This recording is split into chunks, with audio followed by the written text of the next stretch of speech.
Yes చూడండి. ఇప్పుడు topic వచ్చేసి మనకు organisms and environment. Organisms and environment. Organisms and environment. Ecology at the organism level. Ecology అనేది organisms లెవెల్లో ఎలా ఉంటుందంట అంటే ఎకాలజీ ఎట్ ద ఆర్గానిజం లెవెల్లో ఎలా ఇది ఏంటంట అంటే ecology at the organism level ఎలా ఉంటుందంటే ఈజ్ ఎసెన్షియల్లీ ఫిజియోలాజికల్ ఎకాలజీ. దీన్ని ఏమంటారంటే physiological ecology. Physiological ecology. Ecology at the organism level ఎలా ఉంటుందంటే ఈజ్ ఎసెన్షియల్లీ ఫిజియోలాజికల్ ఎకాలజీ అంటారు. సో ఇప్పుడు ఏం చేస్తుంది ఇది which tries to understand. So ఇది దీనివల్ల మనకి ఏం తెలుస్తుంది అంటే to understand how different organisms are adapted to their environment in terms of not only survival but also reproduction. గుర్తుపెట్టుకోండి, అది ఎలా బతుకుతో కాదు వాటి యొక్క పిల్లల సంతతిని ఎలాగా వృద్ధి చేస్తుంది అనే దాన్ని కూడా మనం అర్థం చేసుకుంటాం అని చెప్తున్నాడు. సో ఇకాలజీ అనేది ఆర్గానిజమ్స్ లెవెల్లో చాలా ముఖ్యమైనది. ఇది ఎసెన్షియల్లీ ఏమంటారు దాన్ని ఫిజియోలాజికల్ ఎకాలజీ అంటారు. జీవుల పట్ల ఉండే ఎకాలజీ అంటే జీవుల స్థాయిలో ఉండే ఎకాలజీ చాలా ముఖ్యమైన పాత్ర. దాన్ని అందుకే ఏమంటారంటే ఇది ఎసెన్షియల్లీ ఫిజియోలాజికల్ ఎకాలజీ అంటారు. ఎందుకంటే to understand how different organisms are adapted to their environment in terms of not only survival but also reproduction. అంటే ఒక సింహం ఉందనుకో, సర్వైవ్ అయ్యడమే కాదు వాటి మధ్య రిప్రొడక్షన్ కూడా చెప్తుందన్నమాట. అదే ఫిజియోలాజికల్ ఎకాలజీ. ఆర్గానిజం లెవెల్లో ఉండే ఎకాలజీ ఏంది ఫిజియోలాజికల్ ఎకాలజీ అనమాట. అది గుర్తుపెట్టుకోండి, you may have learned in earlier classes how the rotation of our planet around the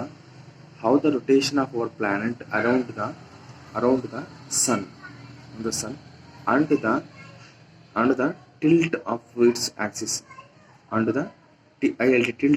axis cause the annual variation in the intensity and duration of life.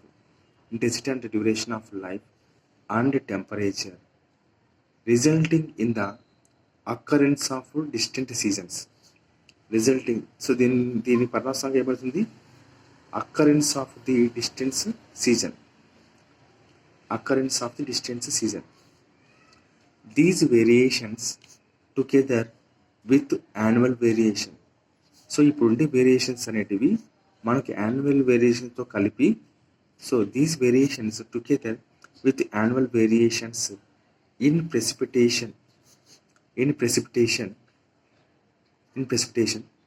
అంటే ఏంది? Precipitation అంటే ఏంది? వర్షాన్ని ఏమంటారు అంటే ప్రెసిపిటేషన్ అంటారు. In precipitation account for the formation of major biome.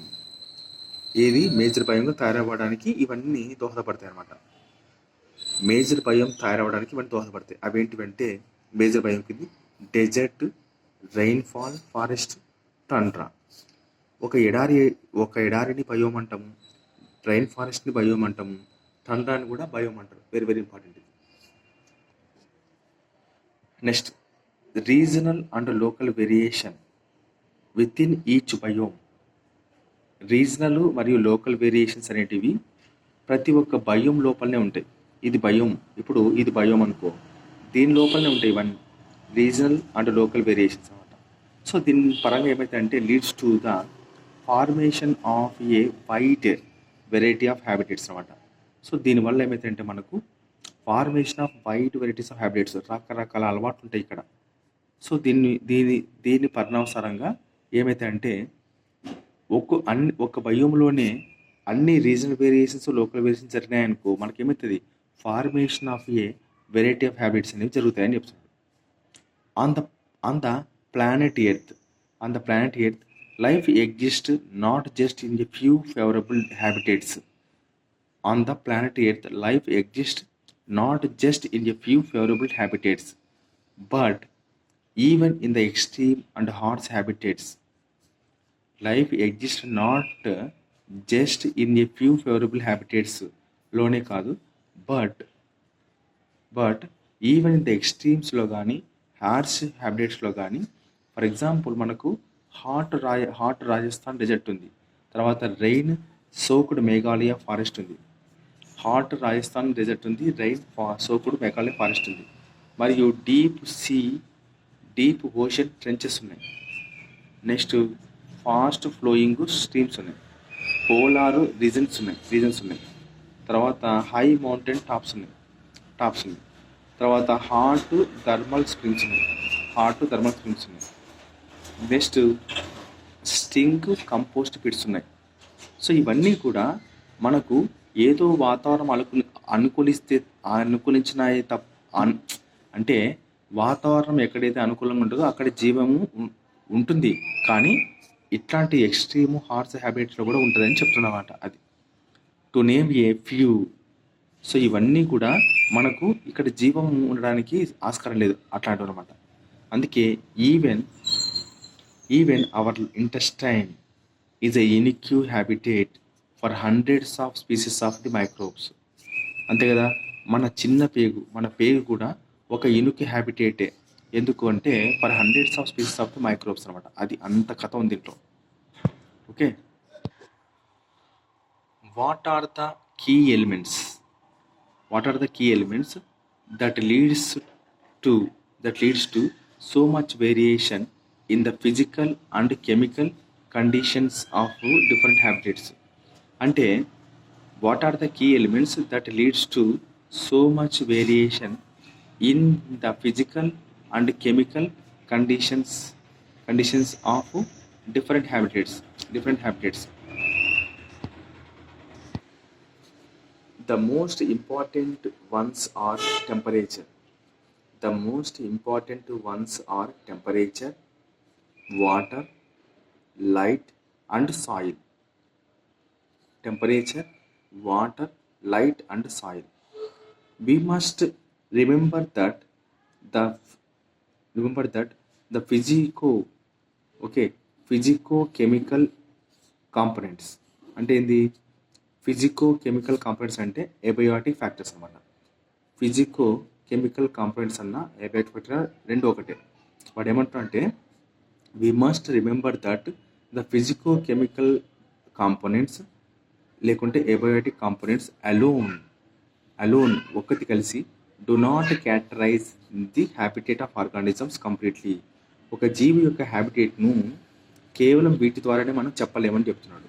The habitat includes biotic components also.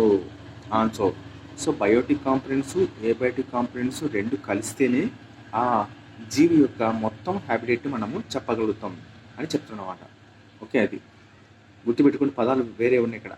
Physico-chemical component, దీనినే abiotic component అంటారు, ఇది బయోటిక్ కాంపోనెంట్, గుర్తుపెట్టుకోండి. So pathogens, parasites, predators and competitors. Biotic components అంటే ఏంటి?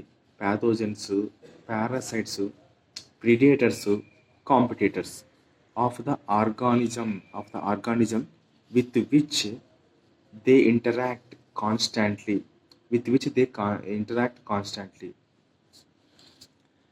We assume that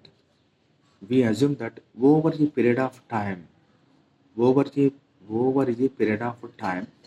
organisms evolved adaptations. So జీవులు evolve చేసుకుంటే ఏంటివి?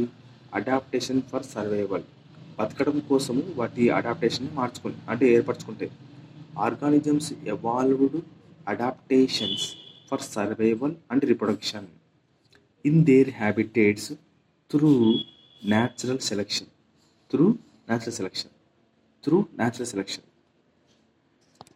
మీరు ఈ డయాగ్రామ్ చూడండి. ఆర్గానిజమ్స్కి పైన పాపులేషన్ ఉంది, పాపులేషన్కి పైన కమ్యూనిటీ ఉంది, కమ్యూనిటీ పైన ఈకోసిస్టమ్ ఉంది. చూడండి, ఈకోసిస్టమ్ పైన ల్యాండ్స్కేప్ ఉంది. మనకి ఇట్లాంటి తిక్క క్వశ్చన్స్ ఇస్తున్నాడు. మనకి ఈకో సిస్టమ్ ఇచ్చి మధ్యలో ల్యాండ్స్కేప్ ఇస్తాం. మనం ఏం చేస్తాం, ల్యాండ్స్కేప్ అని ఇక్కడ పెడతాం ఆప్షన్స్లో. Series important. Organism, population, community, ecosystem. ఇది అందరికి తెలుసు ఈకో సిస్టమ్ వరకు వస్తుందని. కానీ ఈకో సిస్టమ్ అయితే ఈకో సిస్టమ్ వేరు. చూడండి ఇక్కడ ఈకో సిస్టమ్ ఇచ్చినాడు.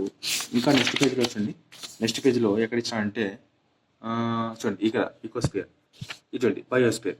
ఈకో సిస్టమ్ వేరు, బయోస్పియర్ వేరు, ఇది ఈకోస్పియర్ వేరు. ఓకే, అట్టా ఈకో సిస్టమ్ అయిన తర్వాత ల్యాండ్స్కేప్, ల్యాండ్స్కేప్ అయిన తర్వాత బయోమ్, బయోమ్ అయిన తర్వాత మనకు ఈకోస్పియర్. గుర్తుపెట్టుకోండి, ఈకో సిస్టమ్ తర్వాతనే మనకు ఏమొస్తుంది, బయోస్పియర్ వస్తుంది, బయోస్పియర్ వస్తుంది.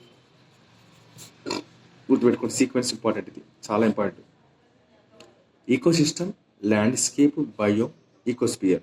Eco system, landscape, biome, ecosphere, very very important ఇది.